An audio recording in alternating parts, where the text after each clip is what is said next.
Good morning and good afternoon. Welcome to another episode of Before Coffee. It is Friday. Happy Friday, everyone. We've made it. It's almost the weekend. We're here to tell you all the news stories you need to hear for the weekend so you don't have to worry about it. Don't look at the news for the weekend, okay? Just be blissfully unaware of what's going on because we'll tell you on Monday. So keep that in mind. This is the first and only international game show, Before Coffee, the father and daughter podcast where we look up our stories 10 to 15 minutes before we've started. We've just got caffeine in our bodies, and we're learning to read live on stream. So let's roll that segue wheel into these headlines.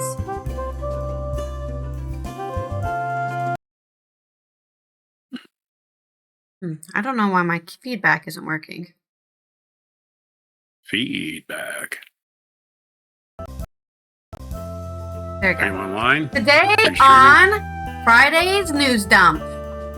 Okay.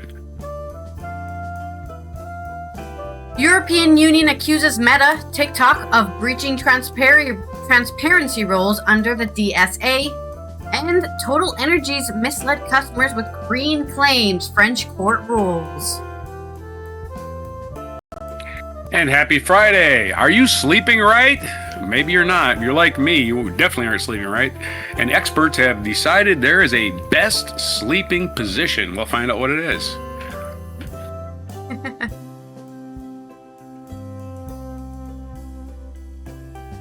EU leaders endorse a plan to ensure that Europe can defend itself by 2030.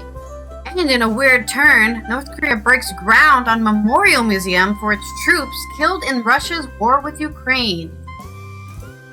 Ooh. And hey, all you investors out there, there's something called a AI bubble going on right now. But if you're a smart investor, there's ways to avoid the bubble, and we're going to talk about it. In my culture news, no one makes money from them. With MTV channel switching off, is the music video under threat?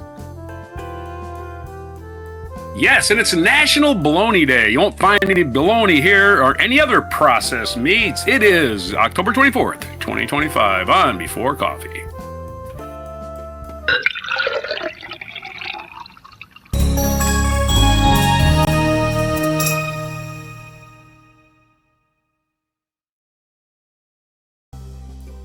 And I don't know what's going on with my computer, where it constantly is not saving my cookies. So then I have to accept cookies all the time. It's like, yep, I still want the cookies. Yay, cookies, my favorite. Oh, I'm hungry for cookies now. Yeah, a doomsday counter has like a cookie thing that goes over it, almost directly over it.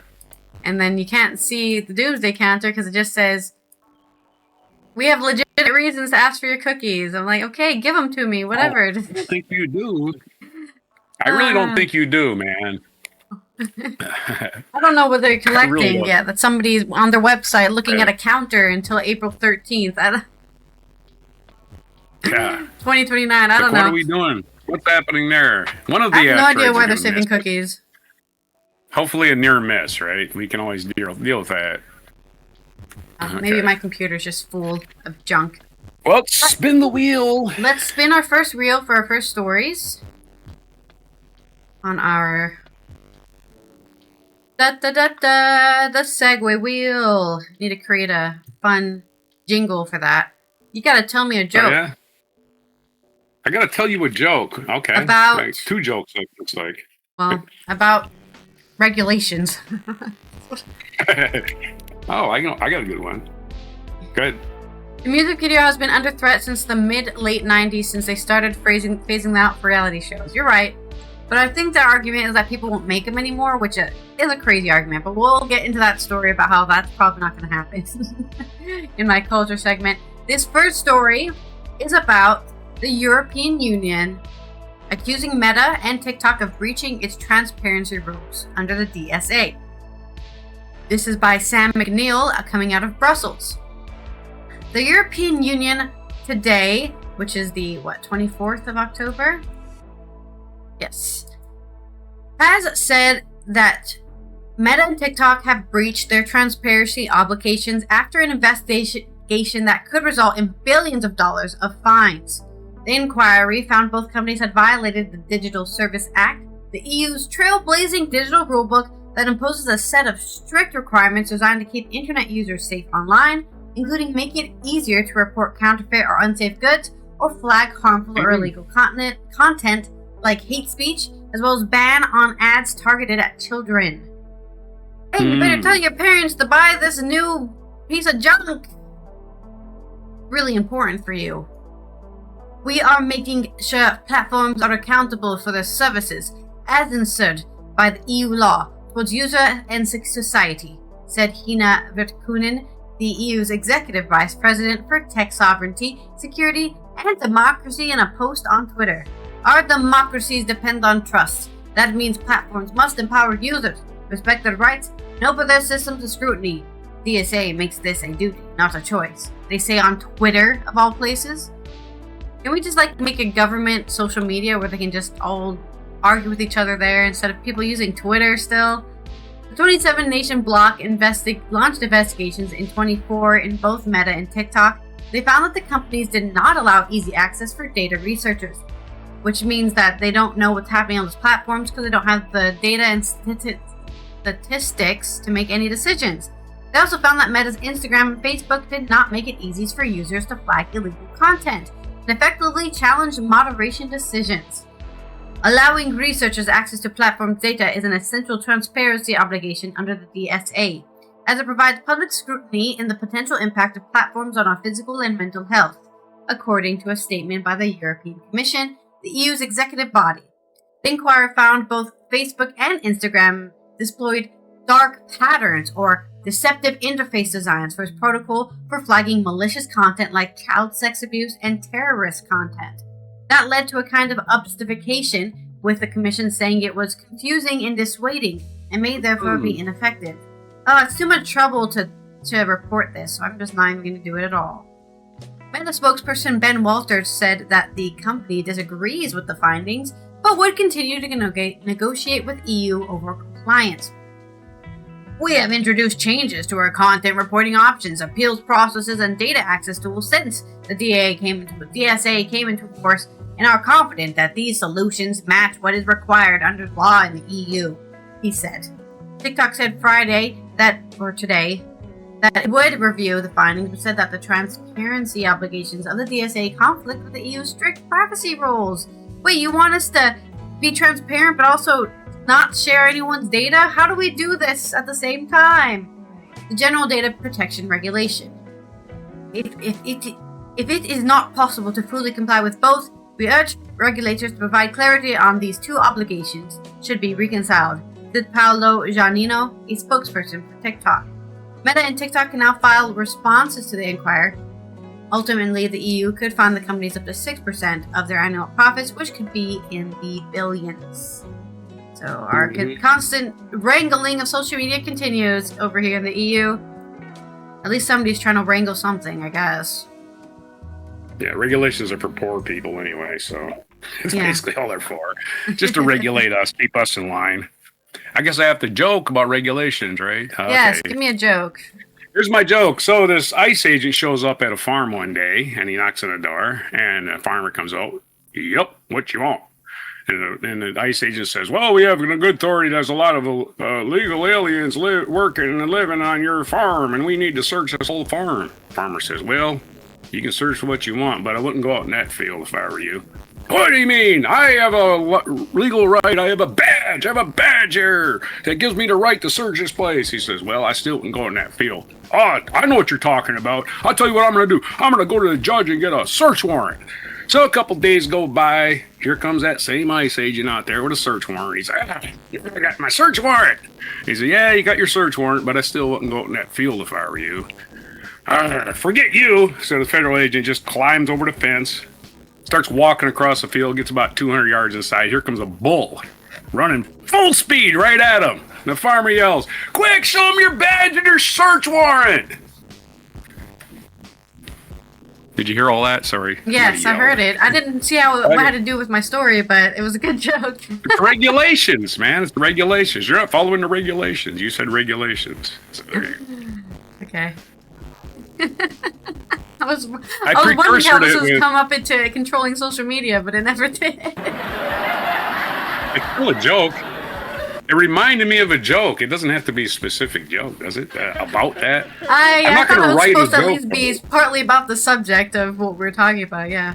That's my misunderstanding. It's following regulations. I said, only poor people got to follow regulations. Everybody else is like, fuck it, I'm rich. I don't have to do shit. Well, it seems like they're fighting it because they don't want to pay upwards of billions of dollars in this regulation fine, I guess. They seem to be fighting it enough because they don't want to pay for it. They'll fight it by getting their own politicians elected. That's what they'll fight it. Okay, my next story is about Don't you worry about it. Total Energies, a company in France, is being found to have misled customers with being a green company. This is from Louis Gillot on Politico. Oil giant Total Energies misled its customers and the general public when it claimed to be a leading actor in the transition to green energy, a French court ruled today. What a shock. Following its rebranding from Total to Total Energies in 2021, the French oil producer launched an advertising campaign stating that the company had the ambition to achieve carbon neutrality by 2050. It claimed to be a major player in the energy transition and to put sustainable development at the heart of our strategy, our projects, and our operations to contribute to the well-being of populations in line with the Sustainable Development Goals defined by the United Nations. Wow, that sounds like a lot of great things. Take my money now. But the court found that Total Energies had engaged in misleading commercial practices by disseminating claims on its website, which made the company's operation appear greener than they actually were. A practice known as greenwashing. According to the court, these claims were likely to mislead consumers about the scope of groups' environmental commitments. The court ordered Total Energies to stop spreading the misleading claims within a month or face a €10,000 fine per day of a delay. That's nothing to a gas or an oil company. What the hell? The case against the oil major was brought in 2022 by a group of green NGOs, including Friends of the Earth France and Greenpeace France, with the support of the legal charity Client Earth. We hope that the court decision will help shed light on the reality of Total activities, which continue to expand oil and gas operations, Juliette Renaud, a member of Friends of Earth France, said in a statement. It is time to force Total and the other majors to comply with scientists' recommendations to put an end to the development of new fossil fuel projects, she said. Total Energies noted in a statement that the ruling dismissed most of the claims relating to its communications of roles in natural gas or biofuels in the energy transition. It added that it would modify the green claims displayed on its website that were singled out in the ruling. The company has 2 months to appeal the decision. But for now, it seems like, I guess this was updated with Total Energies before they didn't even have his comment on it. But, you guys dismissed most of our claims. Yeah, because most of your claims are bullshit, I guess is what they're saying. The court has found that all their claims are bullshit as they continue to get more and more oil out of the earth. Hey, you just built a new oil rig in the ocean. Yeah, we're all for that green energy net neutrality by building another oil rig. Wait, huh? How does that work? That's my story. That one's a shorter one. Okay, here's a short joke. As an oil company ad campaign shows them investing in a massive solar energy project. The fine print reads, our investment in renewables is roughly 4% of what we spent on lobbying. Too true. Too true. And I'm sorry about my earlier joke. I'm sorry about my earlier joke. It was a bit crude, and I'll be more refined next time. There's your second oil joke. Next story. Let's talk about sleeping, I guess. All right, let's roll that segue wheel first. Sleeping. Speaking of oil, this is a terrible segue. Our segue is going to be... Talk about sleeping. It looks like it's a haiku. And speaking of oil, how do these oil executives sleep at night? Well, we'll find out if they're sleeping correctly, at least, right? This is from GG.com. I don't know what GG stands for. Emily Lawrence, maybe I'll figure out later. Emily Lawrence writes a story. It's an American way to assume that all life's problems can be solved by making the right purchase, especially when it comes to getting a sound night's sleep. Blackout curtains, an organic mattress that's supportive but not stiff, a cooling foam memory pillow. I've got all that stuff. I don't have the organic mattress. It seems like a foolish expenditure because basically it's just going to turn into a trap for germs at some point anyway. There's no shortage of products marketed as a solution for your sleep problems. While having a comfortable bed outfitted with high thread count, sheets, and pillows that make you feel like resting your head in the heavenly clouds can enhance sleeping, nothing can buy matters more than your sleep position. Mattresses and pillows get a lot of attention, but we're really not built to be very luxurious animals, says Avinash S. Barr, MD, a sleep medicine doctor at the University of Sleep. That's got to be an unintentional pun, right? Sleep is spelled S-L-I-I. Is there 3 I's? There's 3 I's in this word. S-L-I-I-I-P. Yeah, University of Sleep. It is an intentional pun, by the way. A sleep and pulmonary medicine telehealth company. So it's not really it's not a university. Did I say university? I said founder of Sleep. Got it. It's not a university. It's a company. Sorry, eyes are getting buggy here.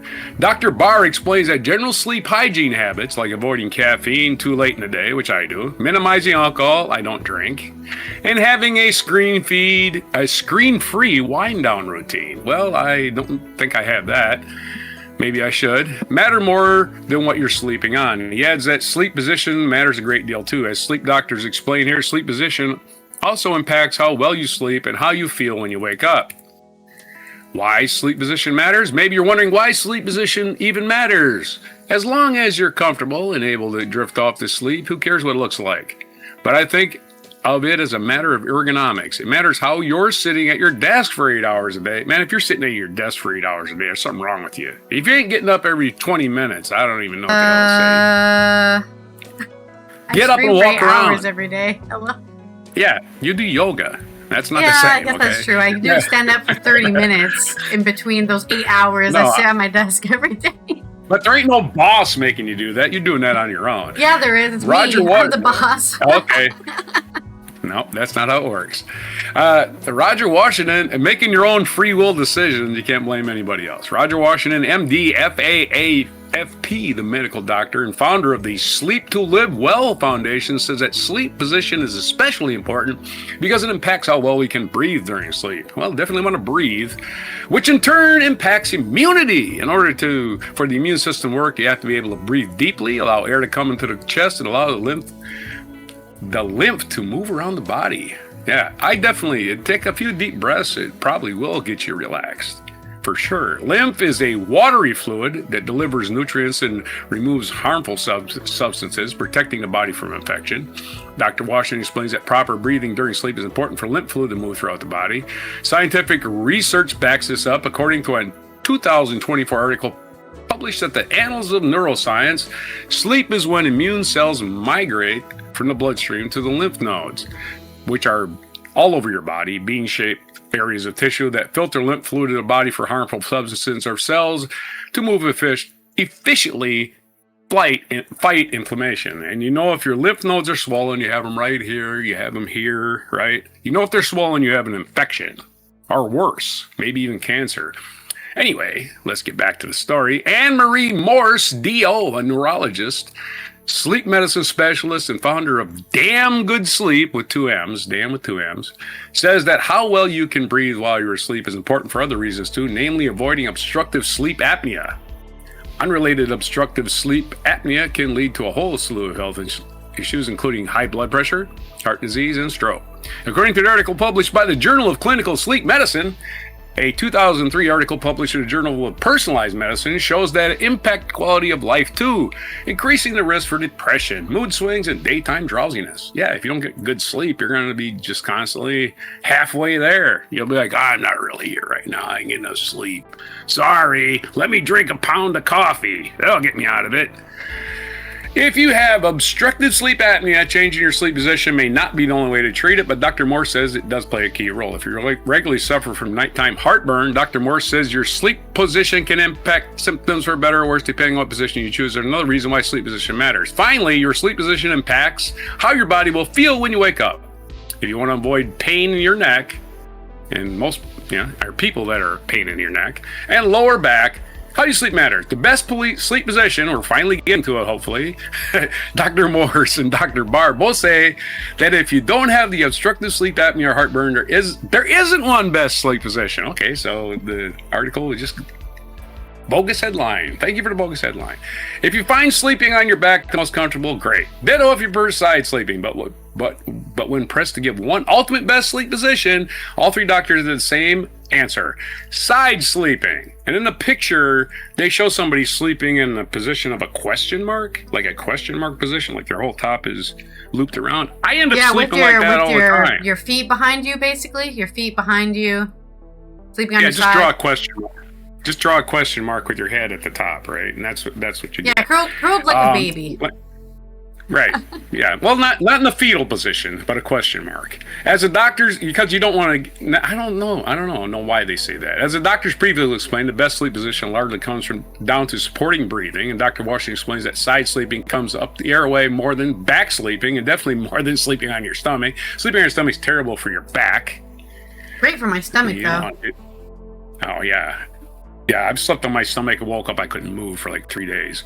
Dr. Barr says that breathing issues during sleep it's really funny unless it's happening to you. Dr. Barr says that breathing issues during sleep are much more common than people think, especially for men. In the U.S., 25 to 30% of men have obstructive sleep apnea. That's more than 1 in 4. All three doctors explain that when you're on your back, gravity pulls the tongue backward into the throat. This partially blocks the airway. Don't sleep on your back. That's why you prop your head up, folks. You prop your head up. Jeez, it ain't that hard to figure out. This partially blocks the airway, but when you're on your side, the airway is kept open, making it easier to breathe. I got 3 positions I sleep in. On my back with my head completely propped up, or on either side. I flip side to side all night, and I never get any sleep, but hey. But if you get heartburn, Dr. Morse recommends sleeping on your left side specifically. Why your left side? Keeping a wedge pillow slightly inclined in the upper body. This helps keep food down in the stomach and also allows the airway to stay open. Why your left side? Your heart's on your left side, I guess. Maybe the heart is not blocking gravity pulling your heart toward your inner body. I don't know. What does sleeping on your left side do? What if you're not worried about your breathing as much as you are about your aching, aging body? The science is mixed. I think the idea is if you're laying on your right side, you're crushing the lungs on that side. But you got lungs on both sides. But the one lung is smaller than the other because the heart's there. I think that's why they're mentioning the heart. Yeah, if your heart's just resting on your rib cage on your left side, so yeah. If you're, in the stuff between your heart and your rib cage. What if you're not worried about your breathing as much as you are your aching, aging body? The science is mixed, or the best sleep position for avoiding pain. In one 2024 Curious study, they spelled curious wrong. I really wish science would start spelling words right. They're just making us all illiterate. They spelled curious, C-U-R-E-U-S study, taking into account 354 people with chronic back pain. Side sleeping was most popular for minimizing pain, followed by back sleeping. In 2025 report, though, published in Musculoskeletal Care, advocates for either side or back sleeping if you have back pain. Sleeping on your back, make sure you prop your feet up a little bit, right? You want to have your feet to full relaxed position. Unless you got that, what is it called? The leg syndrome. What is that called? Restless the one where your leg syndrome? Restless leg syndrome. That stuff must be hell. While side sleeping comes out on top of the best sleep position, all three experts agree about the worst is stomach sleeping. I agree with that, even though I've done it and it's awful. And again, it all comes back to supporting breathing, and simply put, it's hard to take full breaths when you're sleeping on your stomach. The worst sleep position is your belly because when your chest is against the mattress, it doesn't allow for natural expansion of your lungs, Dr. Barr said. Dr. Washington adds that stomach sleeping isn't ideal for people of any age. Stomach sleeping is associated with sudden infant death syndrome in babies and causes more apnea in adults, he says. It's worth noting that side sleeping is also linked to SIDS. Yeah, you got to watch your baby every minute of every day, folks, I guess. It's worth noting that side sleeping is also linked to SID. The best sleep position for babies is on their back, according to the 22 article. No way to control when the babies roll over. You can swaddle them and then put them in like a bassinet where they just can't move and then they can't roll over. That's what you can do. At some point, the baby does get the ability to turn over, though, as we all do. Sleeping on your belly isn't also great for back pain. I know that for a fact. 2024 studies and curious that involved 375 adults with chronic low back pain. That's me. Called stenosis. I have stenosis. Found that stomach sleeping was most commonly linked with experience to this condition. Total paralysis is what I've experienced from that. So yeah, the big takeaway here is that I'm glad you think it's funny. I'm laughing the big takeaway here is that it's not funny. That's not why I'm laughing at it. Well, I'm going back to the time I was on walk about 2018. I got on Facebook, said I'm currently laying on the floor and I can't move. I can't go anywhere, and people just laughed at me. Okay, Facebook, fuck you. Everybody thinks it's funny. I can't walk. Don't. You weren't there. Who said anything about you? I'm talking about the people that laughed at me. Yeah, I'm just saying I'm not laughing at you because I think your pain is funny. Floor. I'm laughing at the scenario. I'm completely paralyzed on my left side, right? I'm completely paralyzed on my left side below the waist. I can't feel my left leg, and people are laughing at me because I'm laying on the floor and I basically got to crawl to the back. For 3 days, 2 or 3 days, I couldn't do anything. I could crawl to the chair I was sleeping on, and I could crawl to the bathroom, and I could feed myself. And I could only do that because I was downstairs. Oh, by the way, I fell down the stairs right before that, too, because I couldn't feel my left side. I put all my weight on the railing, on the stair railing, and guess what the stair railing did? It broke! And I went right down the stairs with no way to stop myself. So that was fun, and everybody laughed at me. Yeah, it's funny, haha. So anyway, I'm a little sensitive to it. Anyway, there's your, the big takeaway here is the posture matters all the time, whether you're standing, sitting, or sleeping. To feel your best, avoid sleeping on your stomach, and try sleeping on your side. Doctor's orders. There's your quick end to that story. Sorry it was so long. Sorry, not sorry. At least I only had one story. I've got 2 haikus for you. All right, haikus. Night whispers softly. Turn and find a fresh solace. Dreams drift into new light. Then, hinge your sleep side now. Pillows cradling your dreams close. Rest anew. Don't stress. Yeah, definitely don't stress about sleeping. You're never going to get a good night's sleep if you're stressing about sleep. Absolutely. The worst thing to go to sleep on is I got to get up early. That's the worst thing to go to sleep on. Forget it. You're never going to go to sleep now. Forget it. Just forget about going to bed early just to get up early. It doesn't work that way, man. Okay. Fall asleep naturally, you can. Unless you got sleeping pills. All right, next story. Yeah, I guess that's what is it called? Melatonin or whatever. People just addicted to melatonin to sleep. Goodness. Yeah, I know you weren't laughing at me. I'm just overly sensitive to it because when I was trying to be serious, people were laughing at me. I'm like, I'm just laying on the floor here. Hypothetical is your next segue. I don't miss nice girl. All right, we're gonna hypothetical, talk right about, on. Well, more EU stuff because that's what I love talking about. We're talking about our first story is here. It is. EU leaders are endorsing a plan to ensure that Europe can defend itself by 2030. Of course, I'm sure places like Poland wish to defend ourselves by 2025. Yeah, Poland needs to start themselves a big old border army. Yeah, hopefully we don't need it until never. That's the idea, right? Peace forever. This is from Lauren Cook on AP News coming out of Brussels. European Union leaders yesterday on the 23rd of October endorsed a plan to ensure that Europe can defend itself against an outside attack by the end of the decade as the concerns mount that Russia is already probing the 27-nation bloc's defenses with all those drone flights and the, submarine off the coast of France that's totally supposed to be there. It was in this charter.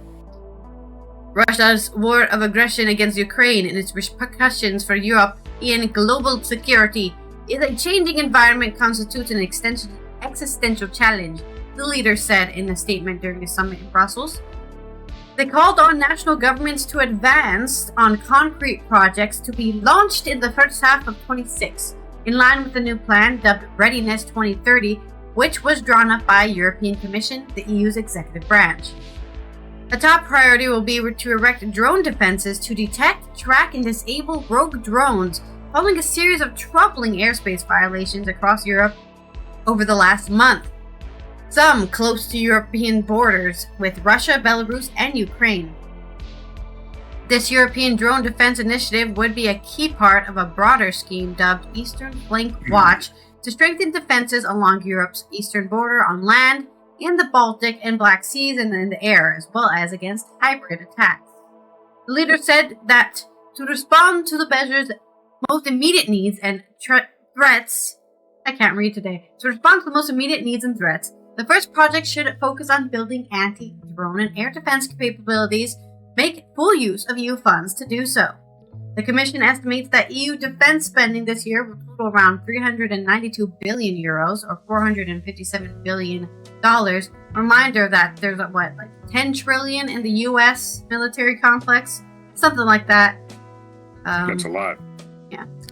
Almost double the amount of 4 years ago. I mean, at least they're increasing their budget to it, but yeah. I'm just saying, not that EU should be leveling itself against the US military complex, but they could.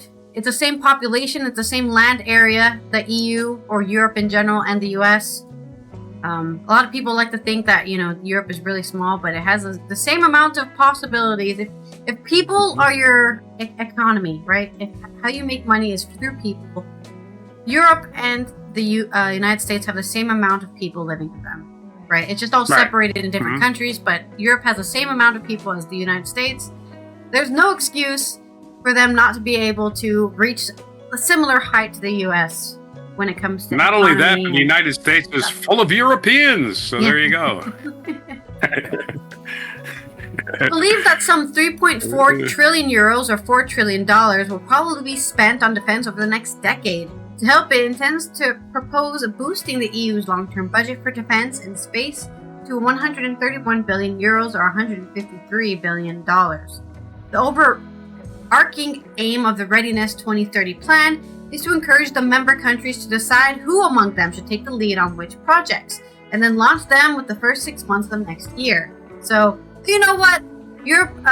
Germany makes good tanks. They can make the tanks, and Sweden makes some great jets, so they can make the jets, that kind of stuff. And as we've learned previously, France makes a lot of great pieces of bigger machines. So, France can make, a lot of the smaller pieces that go into the bigger machine, that kind of stuff. Tanks. Thanks a lot, Germany. Thanks a lot.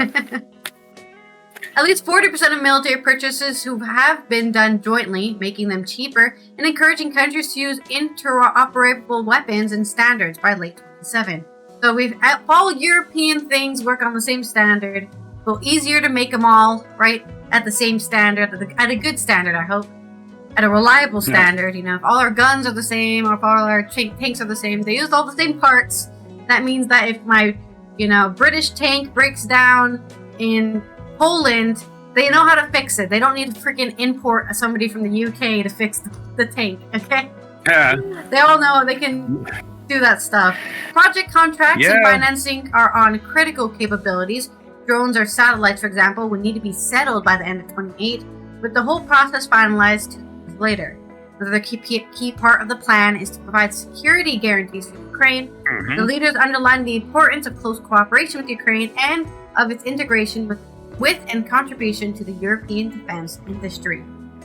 Because I know a lot of people probably didn't know a lot about Ukraine other than Chernobyl before the war broke out, but they were always a strong military complex. Before then, that's why they've been able to hold their ground against Russia for so long, because they're not pushovers. So it's very important that they not only save Ukraine from being completely conquered by Russia, but also get them into their military complex themselves so they can have a stronger Europe against whoever wants to fuck with them by 2030. Yeah, waiting for the next Soviet land grab. I mean, it is really the old Yeah. Soviet Union. Don't wait It for it. They're really getting is the prepared Russian. for it. They're expecting it, which I'm Yeah. happy with, because even if it never happens, it's better to be prepared. Yeah, Vladimir Putin never ended the Cold War. He's always been fighting it. And the hot war too, right? I guess Yeah, hypothetically. he's doing a hot war right now. That's a story if you have a hyperbole.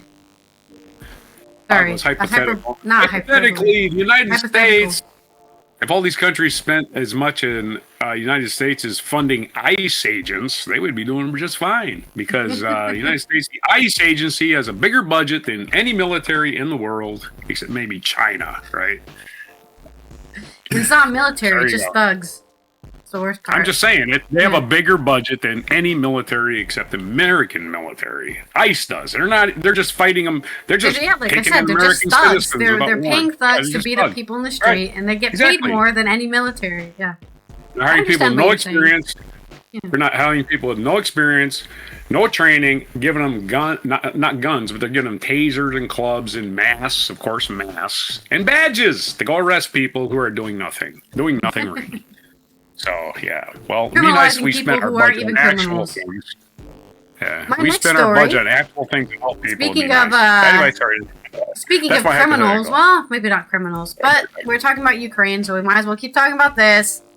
North Korea, earlier this year, I believe it was this year, they started helping out Russia by giving them troops. And now they're having a ceremony for all the troops they've lost to Russians' unnecessary war with Ukraine. This is from Korea Times, from Yonhap. North Korea has held a groundbreaking ceremony for a memorial museum in Pyongyang to honor its troops who died while fighting alongside Russia in the war with Ukraine, calling it a great symbol of North's ties with Moscow, state media reported today on the 24th of October. The North held the ceremony for the Memorial Museum of Combat Feats at the Overseas Military Operations the previous day, with leader Kim Jong-un and other key officials present, according to the Korean Central News Agency, KCNA. During the speech at the ceremony, the North's leaders called the Memorial Hall a great symbol of bilateral relations between North Korea and Russia that are being consolidated day after day. In the battlefields of conflict between justice and injustice in the world. Yes, I'm sure Ukraine has committed a lot of injustice to North Koreans. The relations between the two countries have passed the strictest test for their solidity, Kim said. Pyongyang will always be with Moscow. Since October last year, North Korea sent around 15,000 troops to participate in the Russian-Ukraine war, following a mutual defense treaty signed last year in June. South Korea's spy agency said in April that some 600 North Korean soldiers are believed to have been killed while fighting for Russia. More than 4,000 North Korean troops have also been injured. So there's only, around 10,000 left. At least since the ones they sent in June. Just 1 year ago from today, the last group of combatants of our expeditionary forces left for Russia. They left expecting no reward or send-off, Kim said. Probably because they had no choice. He said that North Russian ties have been further elevated as those based on the highest trust, with which to fight in the same trench for the same purpose. Ah, yes, for the freedom of supposedly a very small Russian population living in Ukraine who was being treated badly. They have invaded Ukraine with Russia and are conquering an entire country? Whatever, man. The same purpose, he says. The most genuine and solid relations based on what they share, the same destiny. Just a bunch of fluff bullshit words. I don't like what is that? Right? I believe we're doing the right thing because I am the right and I cannot be wrong. And so we are correct. Okay, whatever you say, Kim Jong-un. It would mark the first time that North Korea will build a memorial hall for the North's troops deployed overseas. In the Memorial Museum located in Pyongyang's Gwangsong district, a ceremony, a memorial hall, and a monument for fallen soldiers will be erected. Photos, artworks, and the remains of the battles will also be displayed. Kim shoveled the first scoop of earth to mark the start of the construction. From Russia's side, Russian ambassador to North Korea Alexander Matsugora attended the ceremony. The event also brought together North Korean troops who returned home after combat in Ukraine and bereaved families. Photos carried by the KCNA showed Kim hugging and stroking the faces of some soldiers. I'm sorry that I had to sacrifice you for licking Putin's boots. I don't know. I'm just saying, right, this would make more sense if Ukraine had invaded North Korea recently and they were taking revenge. This kind of what seems like we're sacrificing ourselves for greater good is like greater good of invading a country for no reason. Okay, yeah, sure.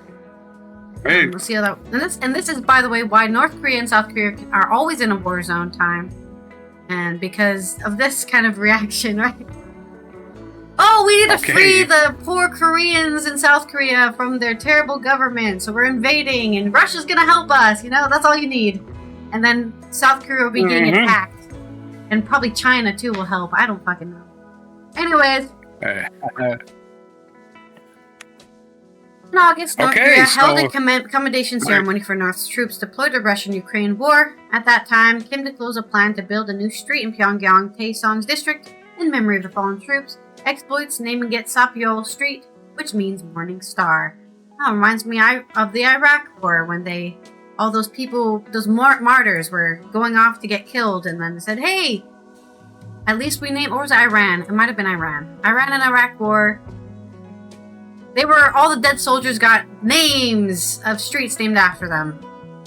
They were dying for nothing, but hey, at least they got a street named after them. That was worth it. That's the cost of a life. Right, there you go.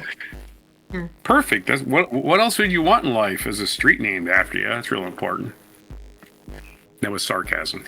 I understand. Oh, okay. So my hypothetical ready here? Yep. I wrote a hypothetical epitaph for their gravestone here, right? It says, "Here lies one sad pack. He gave his life so the Russian Empire can steal our resources." There's your honest obituary epitaph for a Korean soldier.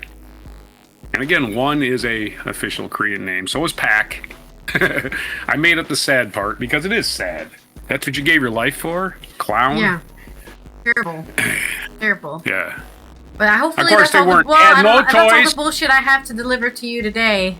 Hopefully. The first thing I would do is in the North Korean army would be to defect. As soon as I got to Ukraine, I'll be, bye, I'm out of here. I surrender. Please take me anywhere else. Yeah. But the problem, and then take my gun. Yeah. It's got to be real. I mean, how many deserters got shot while they were there, right? I bet you half of those people were deserters, and that's why they're dead. That's my guess. Okay. Yeah, who knows? One more story about investing. I'll give you a non sequitur. Non sequitur about investing in AI. Should be easy to find. This is from Reuters.com, Naomi Rovnick. Investors use .com era playbook. Remember the .com bubble was the early 90s. In case you weren't alive for that. Yep. And that was before the .com bubble and also before the real estate speculation bubble. We're actually in that real estate speculation bubble too. But it's called the what we talked about a couple weeks ago. It's the the companies that are venture capitalists. Those assholes are ruining our economy and they're ruining the stock market and creating an artificial bubble. London is the byline here. It says London. Major investors spooked by AI exuberance, but yet wary of betting against it, are shifting from hyped up stocks into potential next in line winners, reviewing the strategy from the 1990s .com era that helped some sidestep the crash. As U.S. stocks have hit successive records and AI chip maker Nvidia's valuation has surged beyond $4 trillion. Oh boy, they're overinflated. Professional investors have been trying to find ways to make money from the bull market while avoiding excessive risk. That's what they do. They're rich assholes. They got nothing to do. Well, let's make some money, put people out of work. Let's go. Some of the looking back at the 1990s internet boom, which spread from startups to telecoms and tech, which were hedge funds, rode the wave. Hedge funds, again, are scary. Rode the wave by flipping out flipping out of highly valued stocks before they peaked and picking others that had room to rise.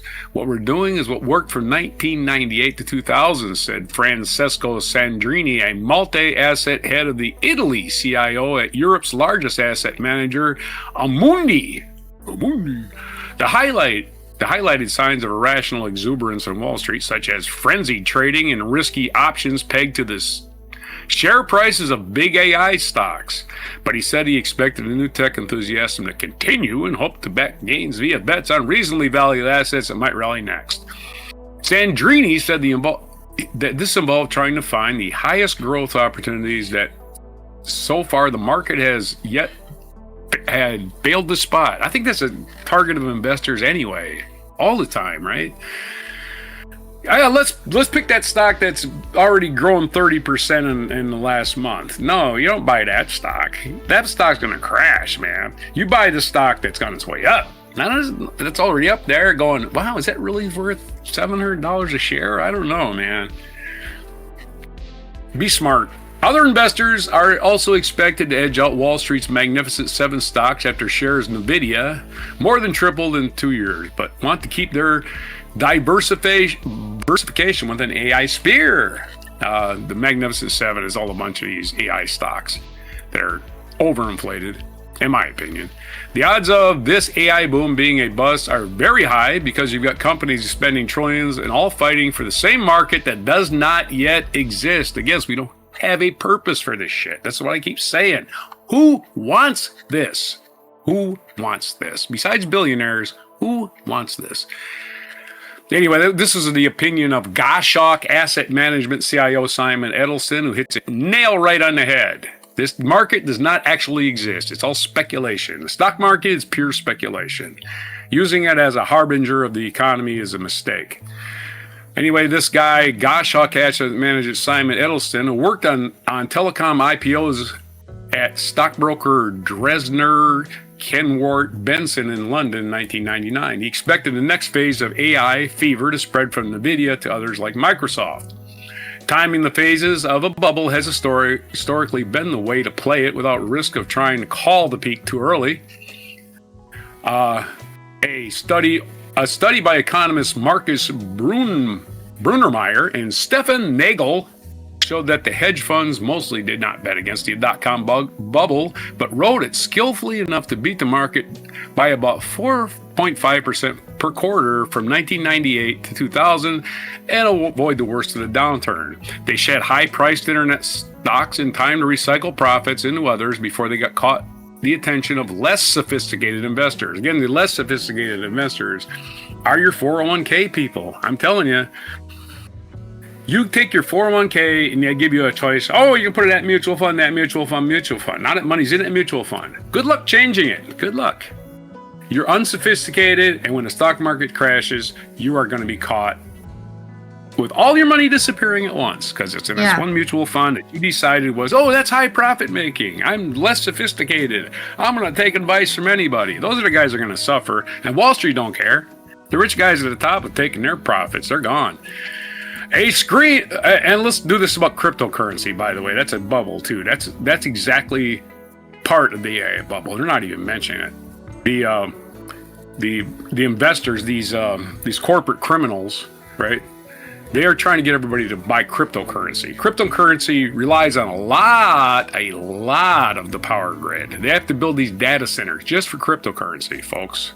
They don't do us any good. They're not doing us any good. And they're going to try to con everybody into buying this shit. And as soon as it gets really, really expensive, they're going to crash it on purpose and take their profits. Yeah, it's called a pump and dump. This is what we're seeing do. Yep. Trump keeps doing it, by the way.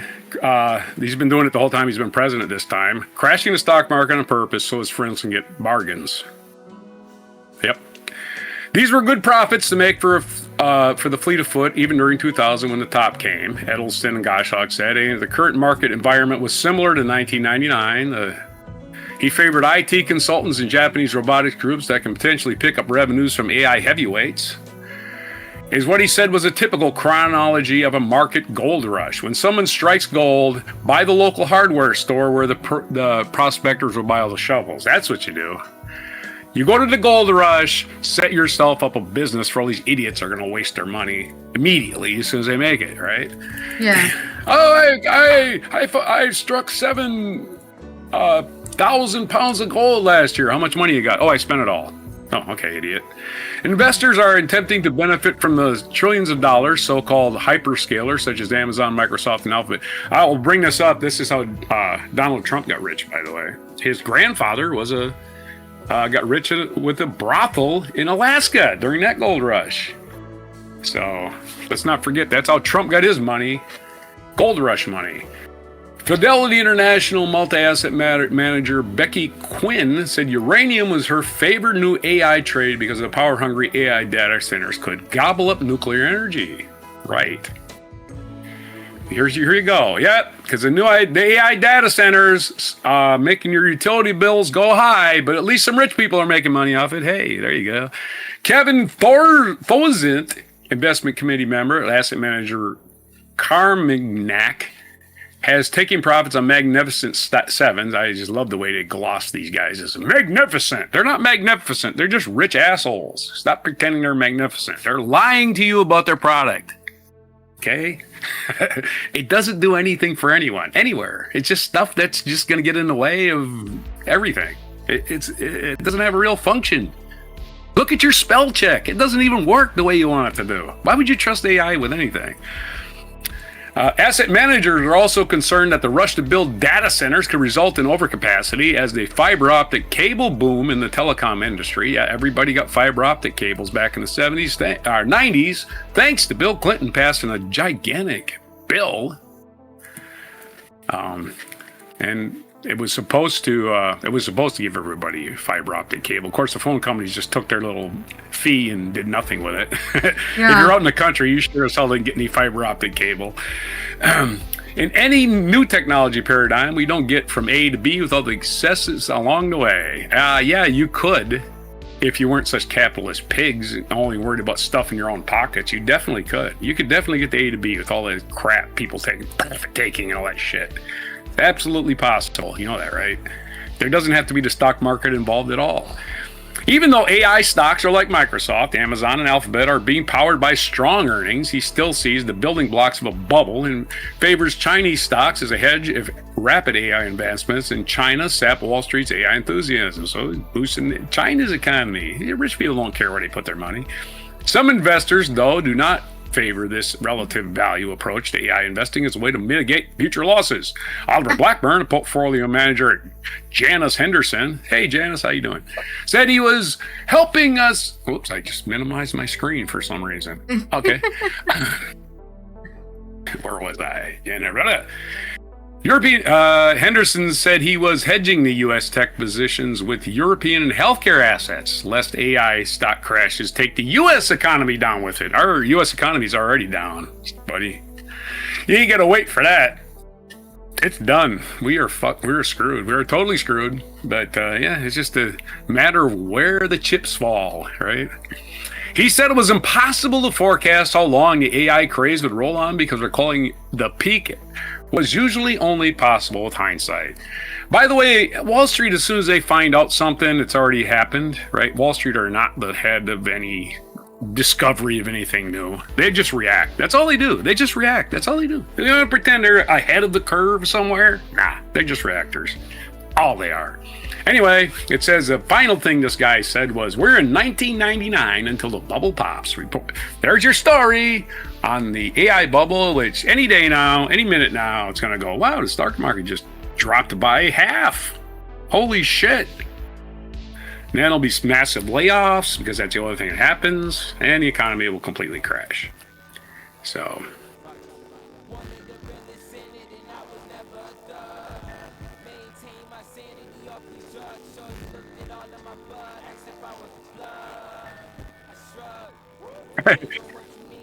That's right. Stock options. You can borrow against stock options. That's good. But again, employees don't get stock options.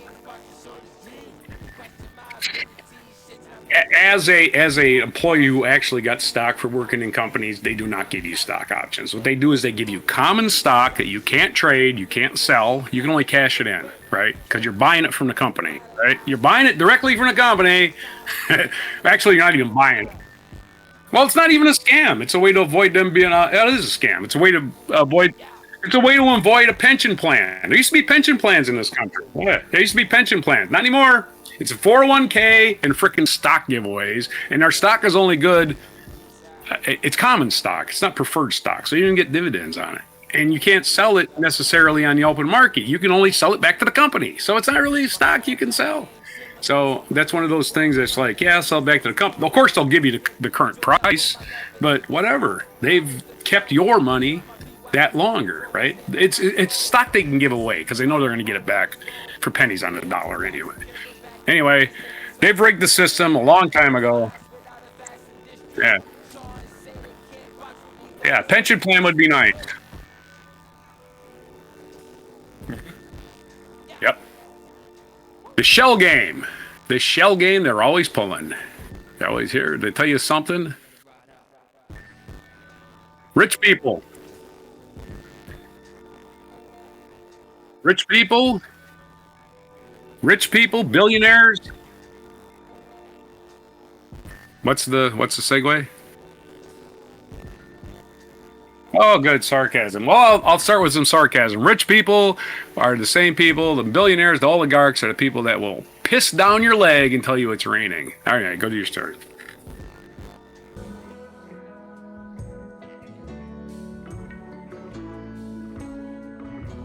I just realized I was muted that whole time, so nobody heard anything I said. What? Damn it! Wow.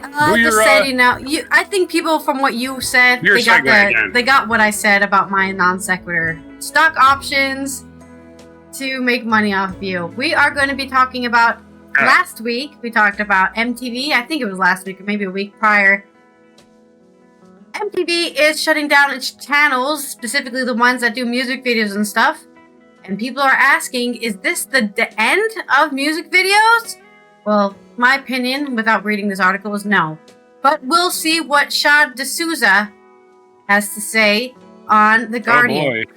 Launch of MTV in 1981 ushered in a new era of music, showing music videos 24 hours a day. Television channels redefined artist marketing and launched the careers of artists such as Michael Jackson and Madonna, whose public personas became inseparable from the gripping, frequently controversial clips they produced to be played on the service.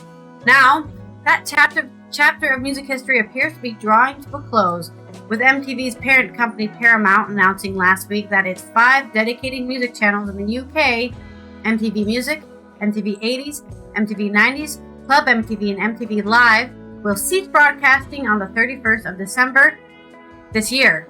The flagship MTV channel, which broadcasts reality programs such as Catfish, The Hills, and Geordie Shore, will still remain in operation. Don't worry. Your reality TV shows aren't going anywhere. For some, it represents the end of an era. Others, such as the musician Hannah Diamond, suggest that era may have already been over some time ago. I think Omlin was also saying that. And when they started only showing reality TV shows on the channel, that's when it ended. Last few years...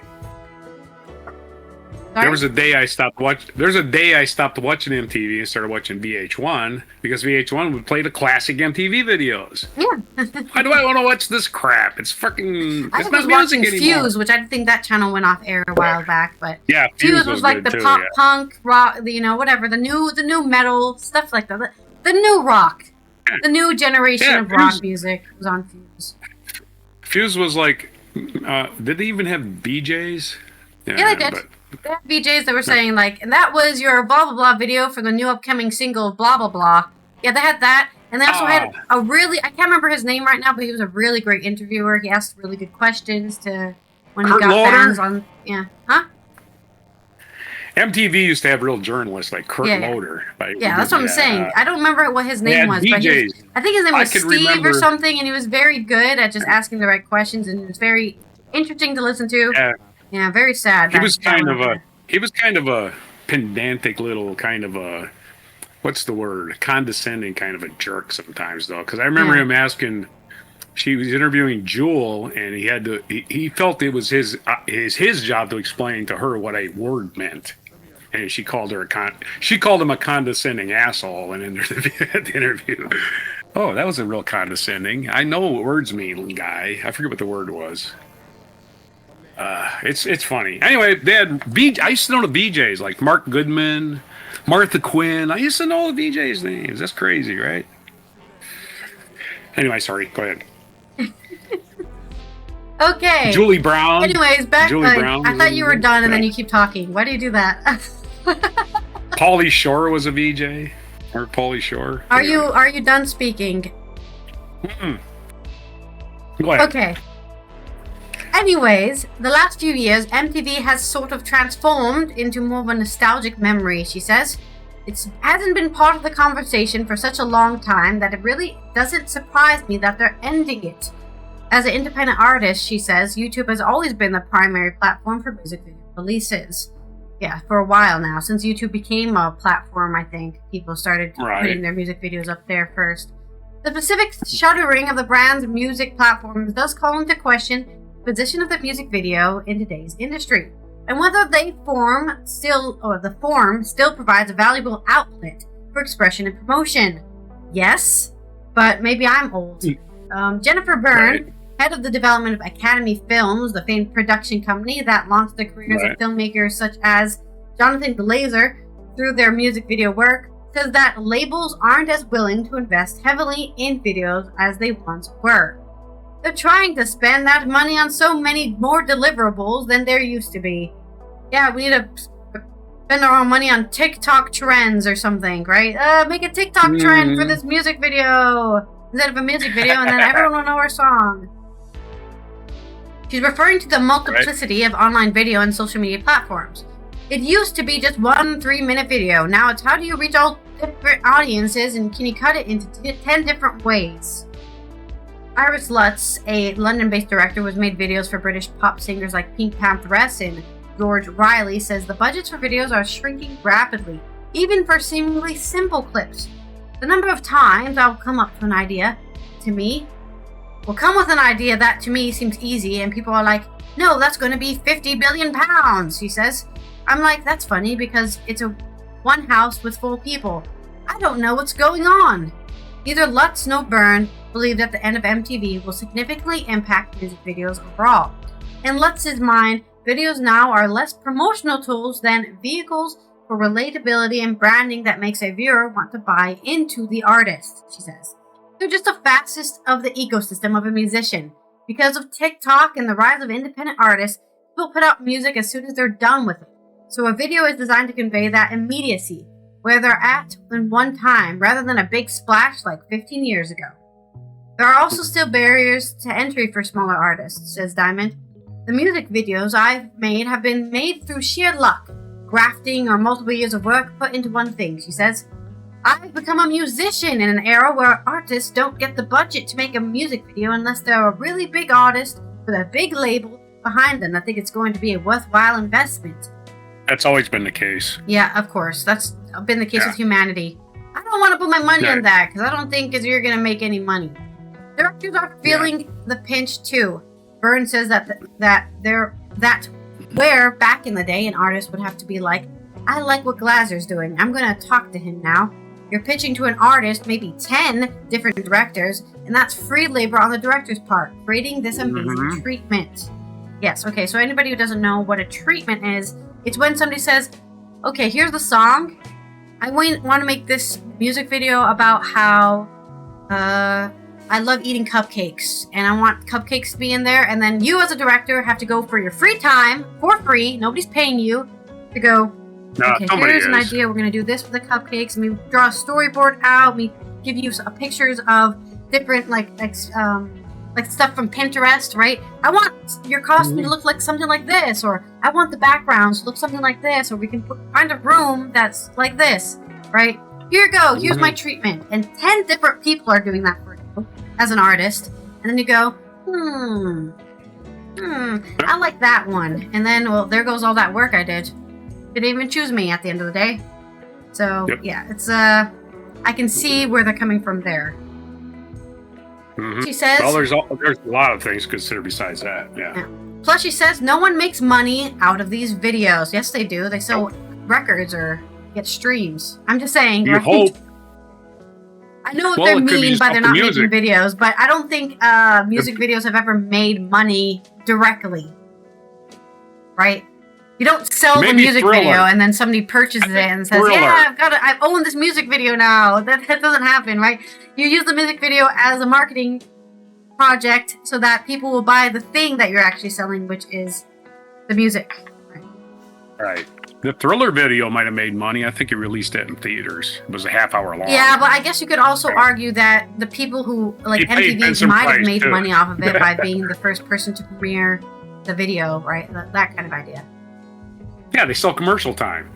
Anyway, production companies don't make money off of these new projects, but we still do them because they're really important and a vital part of a director finding their own voice. It's a lot of famous directors start out directing music videos. Spike Jonze! We talked about him the other day. Yeah, Spike Jonze. Yeah. Part of the problem, of course, is that content budgets now have to stretch across short-term video. 2. Let's says that while TikTok videos can be shot on a DSLR camera, a guy with a guitar and a dream singing on a pub stool, they can also be just as creative and innovative as traditional videos. Content can be added facet to the musician's world, she says, citing her work with the band Confidence Man, which she says is on par with their shows and music videos because they have fun with it. Despite everything, videos can still be a pipeline to feature directing, says Byrne. If you look at Everything Everywhere All at Once director, the Daniels, they started off in the music video world. They won an Oscar, she says. Music videos still allow those unique personalities to shine through and take risks. And also they're shorter, right? Instead of doing like a 1 year, 6 month, 8 month, whatever production, usually music videos you can do in 2 days, maybe a week if it's like really complicated. I did a music video in 1 day and not even 24 hours. I think it was only 12 hours. Right.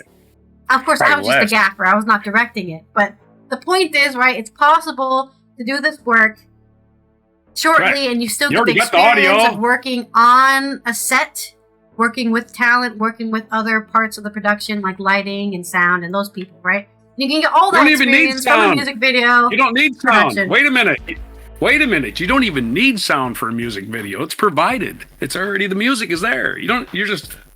No microphones needed, right? Nobody's going to talk. Nobody's going to say anything. It's going to be a music video. Anyway, sorry. Yeah, okay. Yeah. Anyways, I was just giving you an example of ways that you can get the experience of being a director without actually having to spend months on end. And now we're cutting your teeth. Cutting your teeth. Yeah. So my where was I? sarcasm... I was towards the end of the article, and then my story crashed. Sorry. Oh shit. I'll sing a song. Let's make our own music video while you're waiting. Music videos allow unique personalities to shine through and take risks. Last month, the Wall Street Journal reported that Paramount was looking at ways to revitalize the MTV brand. And Diamond says that given how volatile and changeable the industry is, it's hard to make any assumptions about the future of videos. Who knew that vinyl was going to make such a massive comeback, says Lutz. She says, Lutz agrees. It's like an album. Albums are never going to go away. Music videos are like a punctuation for an album. They're always going to exist. Yeah, it does feel weird. Even maybe because I come from like the MTV era, the music video era, but I can't think of somebody releasing a new track, like a new single, and then like there's no video for it. That's part of the fun of a new single is not just, an artist I love is making new music, but also I can watch how they're want me to think about it maybe, or what they think about it through the music video, right? Sometimes music videos are nonsensical and have nothing to do with the music, and sometimes they do, but it's just another avenue of expression for that art that is the song, right?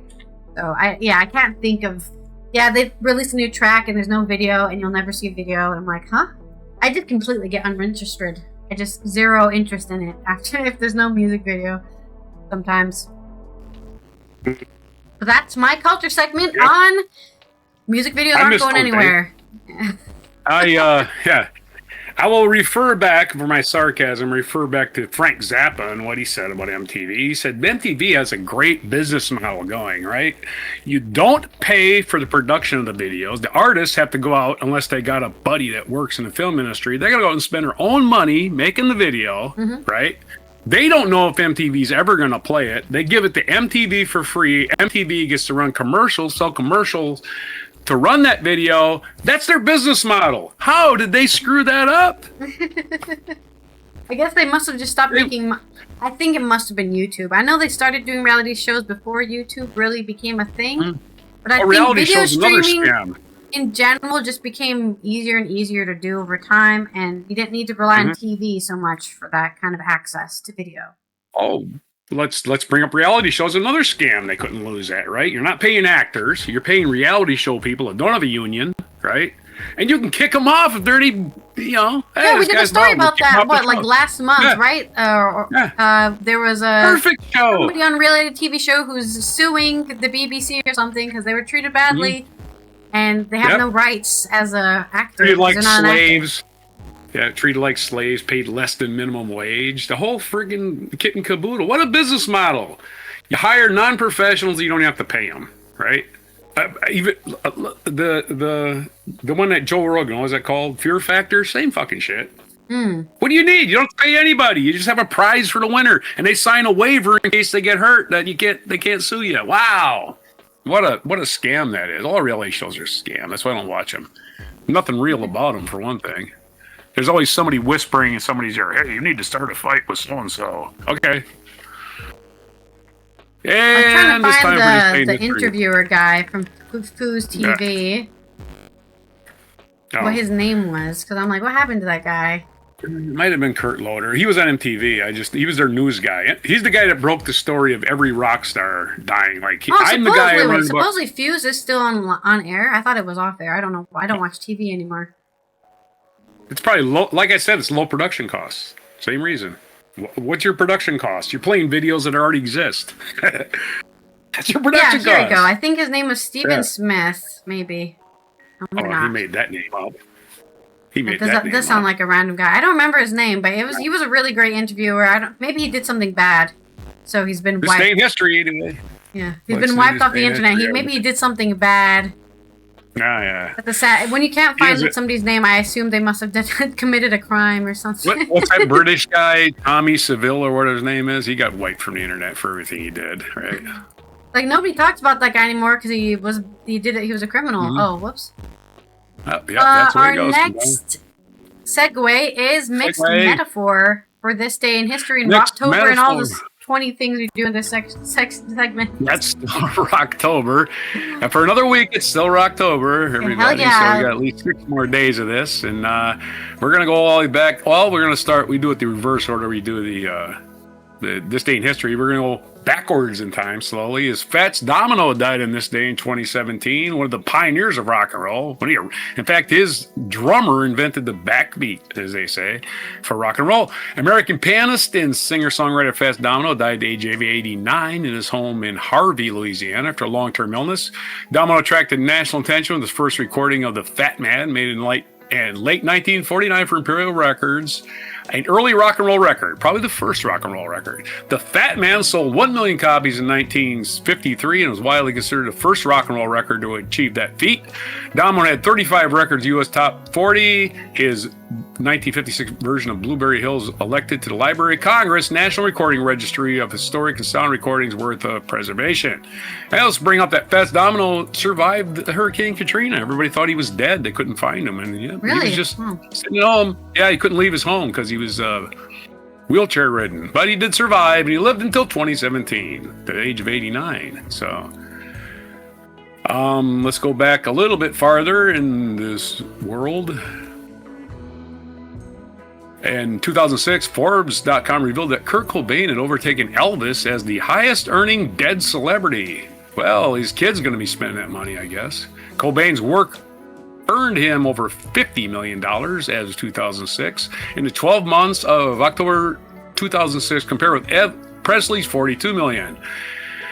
Former Beatle John Lennon earned $35 million. Yeah, well, it's an industry being a dead celebrity. You didn't even realize it. 2006, Taylor Swift released her first self-titled studio album.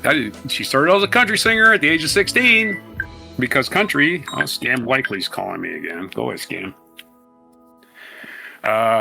Anyway, she topped the country album charts for 24 non-consecutive weeks, selling over 7 million copies. Never to be heard from again. Am I right? Just kidding. 1997, Sting went to #1 UK album chart with the solo release, Nothing Like the Sun. There is nothing like the sun, that's for sure.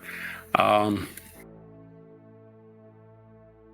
going to get back a little bit farther in the world here. 1973, John Lennon began litigation against the U.S. government, accusing them of tapping his telephone. And you know when people are tapping your telephone because there's like a little hollow sound in there. Like that sound is going and it's going somewhere and it's a little tiny faint echo. You know you're being tapped. And he was being tapped. It has been revealed, of course, through the Freedom of Information Act. John Lennon was indeed having his phone tapped by the FBI because, you know, J. Edgar Hoover, one of your original fascist Americans. 1970, Pink Floyd did their first #1 album with Adam Hart Mother. I was talking about this earlier. They didn't identify themselves as Pink Floyd. I think they just had the title of the album and sold a lot of copies. People liked pictures of cows. That's I'm just saying. That's got to be what it is. On the 1963, on the first day of their foreign tour, the Beatles spent a day in Stockholm, Sweden, recording a performance for the radio program titled The Beatles, pop group from Liverpool. Well, it's in Swedish, but it says Beatles pop grupp från Liverpool på besök I Stockholm. That's Swedish for something. And anyway, that was this day in history. 1962, James Brown recorded his legendary Live at the Apollo album. The album was listed number 24, Rolling Stone magazine's list of the 500 greatest albums of all time. That's crazy.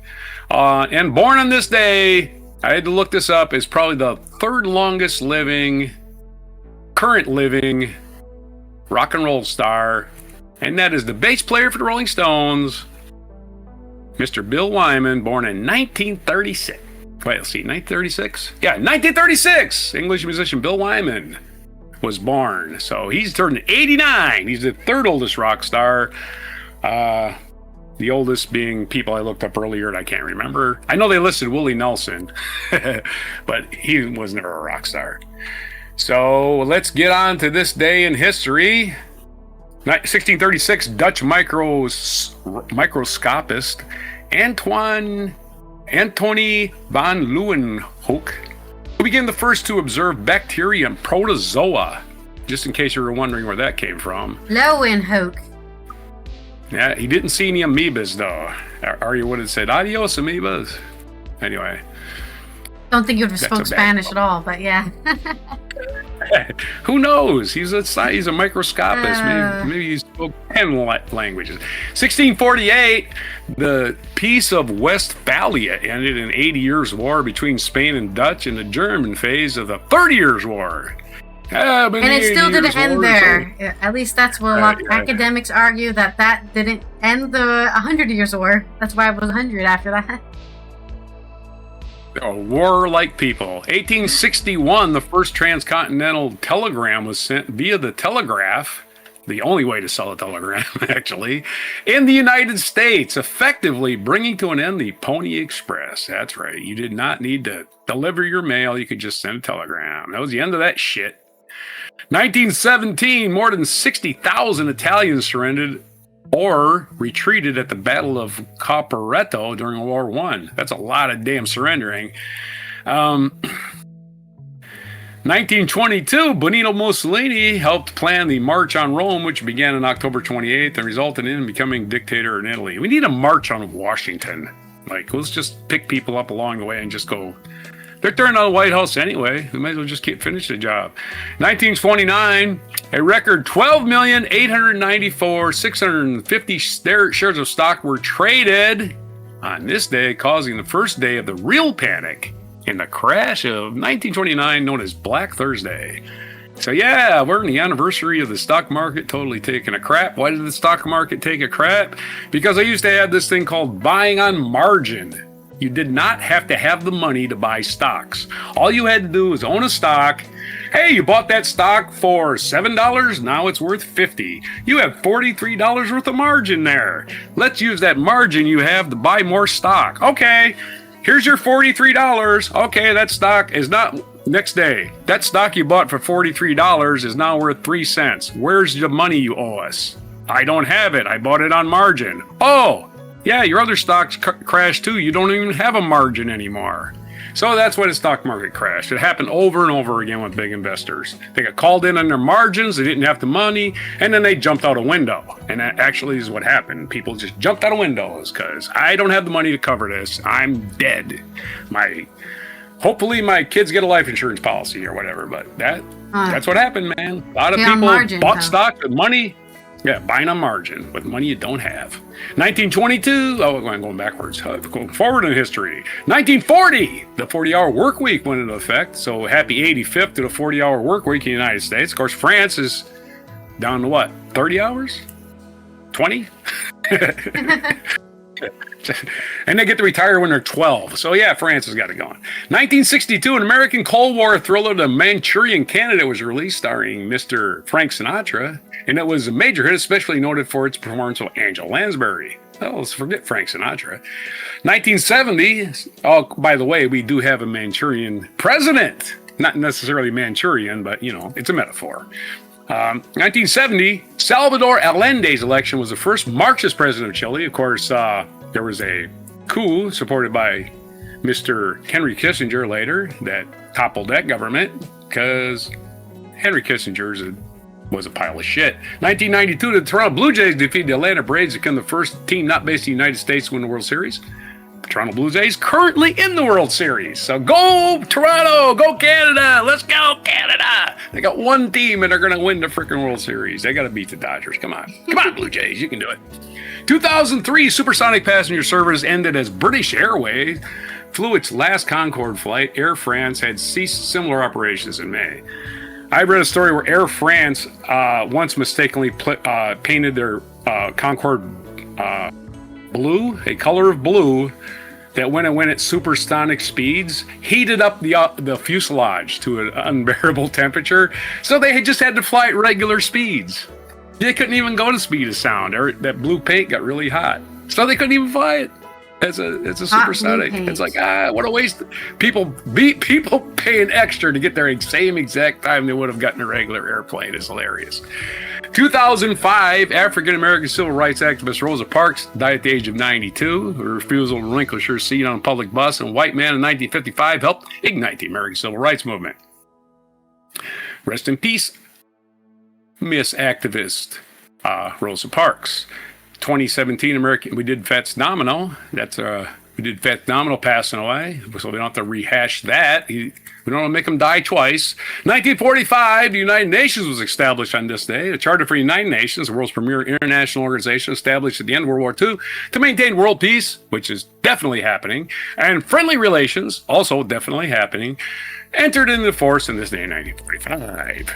Our featured biography is Luciano Berio, Italian composer, born October 25th, 1925. It's his 100th birthday today. Yeah! He died at the age of 77 now in 2003 in Rome. Born in Oneglia, Italy. Other birthdays today. Let's see. Bahadur Shah II, a Mughal emperor. Born in 1775. Malcolm Turnbull, Prime Minister of Australia, born in 1954.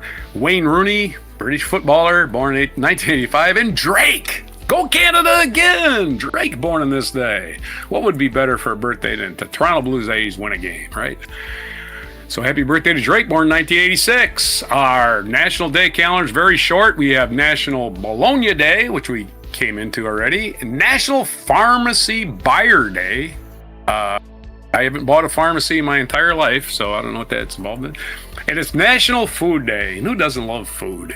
So there's your haikus, your spins, your sarcasm, everything, your mispronunciations, your international intrigue for today, Friday, October 24th, 2025 on Before Food. All the food. We have all of the food in the history of humanity. Okay. Gotta have National Food Day. Anything is food for that matter. That's food for thought. Opened the wrong thing. There you go. Oh, not the wrong thing. Okay. Let me give you a mixed metaphor, which is... Mix it. Or where was it? I had it written down somewhere. Man. I guess we're slurping up the wrong beanstalk for Food Day. Of course, that's what the Giants were doing in that story. The Giants were eating everything, the entire farm. He went to go get his cow. Hey, you stole my Green cow. Giant. Green My favorite Giant. cow. Even though that cow was old and dried up, but still his favorite cow. That Holstein that's on the cover of the Pink Floyd album, yeah. Yeah. In Adam our Hart Mother. international days and weeks and what calendar, our United Nations observances. Today and until next Thursday, it is Disarmament Week. That's right, everyone. We can't take off your arms. We can't get rid of war if we don't disarm everyone. We can't kill each other. We can't have a war. Weapons of mass destruction, and in particular nuclear weapons, continue to be a primary concern owing to their destructive power and the threat they may pose to humanity. So that's why we told Ukraine to get rid of theirs and then let them get invaded by Russia. Yeah. Let's remember that for a week. Actually, a bad idea. Then it's also unilaterally disarm. Yeah. Then it's also Global Media Information Literacy Week. So that's a very important thing, especially on this show. People need to think. And by thinking, I mean doing your own research, consuming information, and then understanding that information to create your own, like literacy, right? Reading and literacy are not the same thing. I can read that this says walk. But what does the walk mean in the sentence, right? This is what's important about literacy. Understanding how all these words together mean something, and they're trying to tell you something. Reading comprehension. This is why critical thinking should be taught in schools. So you just don't believe everything people feed you, and then defend it. You defend things with no information. I don't know how many people I have arguments with. They have no information, and they can't defend their own position. What are you even talking about? And then we can use that, of course, for public opinion, right? You have literacy, you have media literacy, you understand the things that are being said to you. You can understand when AI is bullshitting you and lying to you. You can make an opinion from that. Yes, we love using our brains here on Before Coffee. Those are all your international observances for today and the weekend. We will see you. This has been Allison from the Netherlands, Roger from the East Coast US. We will see you on Monday for Mucking Fun Day, so do not look at the headlines. We've got all the headlines you need to hear on Monday. Have a good weekend, everyone. The news is depressing. Take care of yourselves. Don't forget to follow on Twitch and subscribe on YouTube. If you'd like to do that, support the show, turn those notifications on so you know when we go live. And if you would like to monetarily support the show, we have a Patreon in the link in the description. You can go up there for as low as $1 a month, support the show, and all the things we do here, me and my dad do. So here is our mic drop moment. Yeah, it was... All right, man. The music. The Ukulele Orchestra of Great Britain. Yep.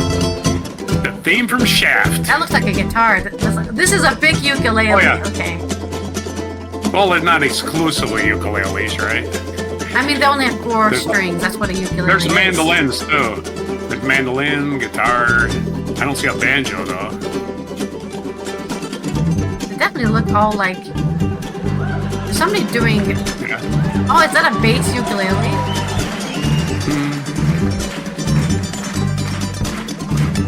Well, something's playing bass. Look at all these people here to see them, like a real too. bass. That's impressive. That's a huge crowd. Looks like the guitar guy's playing only the bass notes, right? Oh, there's a bass. No, that is just a bass. There's It's not a guitar. It's actually just a bass. Yeah, electric bass. But he is only. It looked like he was playing only a bass notes. The guy not acoustic. Anyways, Shaft. Love it, man. Damn right. That was pretty good backing vocals. That's what it says on my folk song transcription, anyway. Who is the man who would risk his neck for his brother man? Shaft. Yeah. Can you That's really dig it? good. Shaft. I love this, man. Who's the cat who won't cop out when there's danger all about? More ukulele orchestra stuff. I love it. That's just something I never experienced. I think I would ever see is like a British ukulele band covering Shaft. I'm going. I want to go see one of their shows, man. I do. Really. Yeah, hopefully they're still touring, huh? I'm Shaft.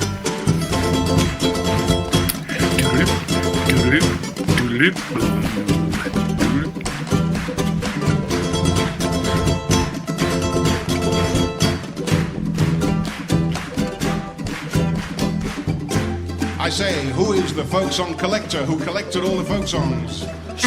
Yes, that's Oh no, they have really cute branding too. This I know, orchestra. right? Like if you go on their website, it's very. They have like. Apart from coal. Oh! Answer. We're missing a show tonight in Chester. Oh shit. Darn. They're gonna be in Austria for a while. Germany. I'm just laughing. What are you saying? Ukulele for a living. No, he was Shaft. Tim. Tiny Tim.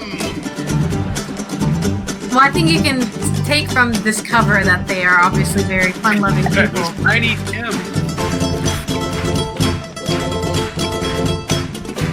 They'll be in Liverpool on January 25th. They have a lot of touring dates. They're very popular. Hey, you don't want to sit in one spot. They're going to Germany. No dates in the Netherlands, sadly. Sweden.